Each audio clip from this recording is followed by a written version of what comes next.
આઈઓસીની crude ઓઇલની પાઇપલાઇનના puncture કરી કરોડોની કિંમતના ફૂડ ઓઇલની ચોરી કરતી આંતરરાજ્ય ગેંગના બે કુખ્યાત આરોપીઓને સુરત શહેર ક્રાઇમ બ્રાન્ચની ટીમે ઝડપી પાડ્યો છે। ગુજરાત રાજ્યના અલગ અલગ 15થી વધુ જગ્યાએથી આઈઓસીની ઓઇલની લાઇનમાં પંચર કરી કરોડોની ઓઇલ ચોરીના ગુનામાં પકડાયેલા પ્રશાંત ઉર્ફે પંકજ અમૃતભાઈ વાઘેલાની બાતમીને આધારે સુરત ક્રાઇમ બ્રાન્ચ દ્વારા ધરપકડ કરવામાં આવી છે। આરોપી અગાઉ ગુજરાત, રાજસ્થાનમાં સુરેન્દ્રનગર, લખતર, પાટણ, સિદ્ધપુર, બાલીસણા, મહેસાણા, કડી, અમદાવાદ, દાહોદ, બ્યાવર વગેરે જગ્યાએ અંદાજિત 20 કરોડની ઓઇલ ચોરીમાં પકડાઈ ચૂક્યો છે।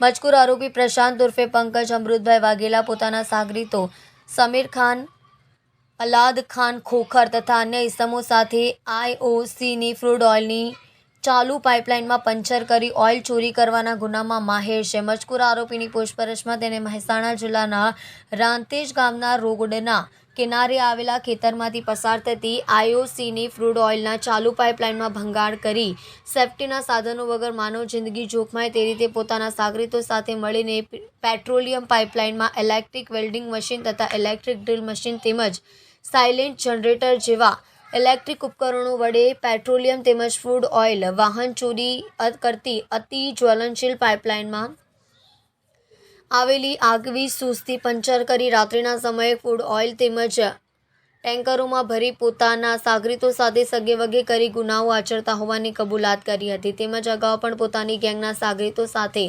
રાજસ્થાનના બ્યાવર જિલ્લામાં સેંધગા પાસે રામગઢ સેંદાટન ખાતે પણ આ જ રીતે ખેતરમાંથી પસાર થતી આઈઓસીની ક્રૂડ ઓઇલના ચાલુ પાઇપલાઇનમાં ભંગાણ પાડી ક્રૂડ ઓઇલ ચોરી કર્યાની કબૂલાત કરી હતી। સુરત ક્રાઇમ બ્રાન્ચની ટીમે આરોપીની વધુ પૂછપરછ હાથ ધરી છે।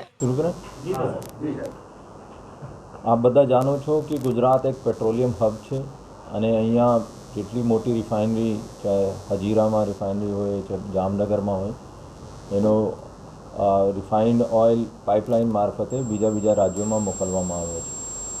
અને આપનું કદાચ ખબર હોય કે ભૂતકાળમાં એટીએસ અને બીજા સિક્યોરિટી એજન્સી મોટા ગેંગ પકડ્યા છે જો પાઇપલાઇનમાં પંચર પાડીને ઓઇલની ચોરી કરતા હોય છે।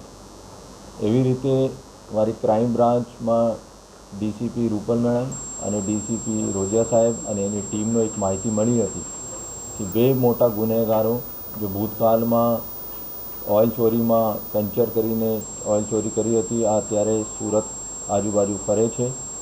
તો જેના આધારે માહિતીના આધારે આ બંનેનો અટક કરવામાં આવ્યો અને એની પૂછપરછ દરમિયાન બે ગુના આ 15 દિવસ પહેલાં એને મહેસાણા એક બેચરાજી પાસે ત્યાં ઓઇલ પાઇપલાઇનમાં પંચર પાડીને 4 જેટલા ટેન્કર ભરવામાં આવ્યો અને થોડા 6 મહિના પહેલાં રાજસ્થાન બ્યાવર ખાતે પણ એને પંચર કરીને ઓઇલ ચોરી કરી હતી। બંને આરોપીનું નામ પ્રશાંત વાઘેલા છે અને બીજા આરોપી સમીર ખાન, અલાદ ખાન છે। પંકજ ઉર્ફે પ્રશાંત વાઘેલાની વિરુદ્ધમાં 21 જેટલા ગુના ભૂતકાળમાં છે અને સમીર ખાન અને અલાદ ખાનની વિરુદ્ધમાં 7 ગુના છે, જેમાં મોટો આ દાહોદ ખાતે જ્યારે પકડવામાં આવ્યો ત્યારે એને કબૂલ્યો કે 20 કરોડથી વધારે ઓઇલની ચોરી આ લોકો કર્યા હતા। અત્યારે અમે એના વધારે પૂછપરછ પણ ચાલુ છે અને મહેસાણા પોલીસ અને રાજસ્થાન પોલીસનો અમે સંપર્ક કરીએ છીએ અને આ લોકો અહીં આવીને આરોપીઓની કસ્ટડી અમારી પાસેથી મેળવશે। ધન્યવાદ।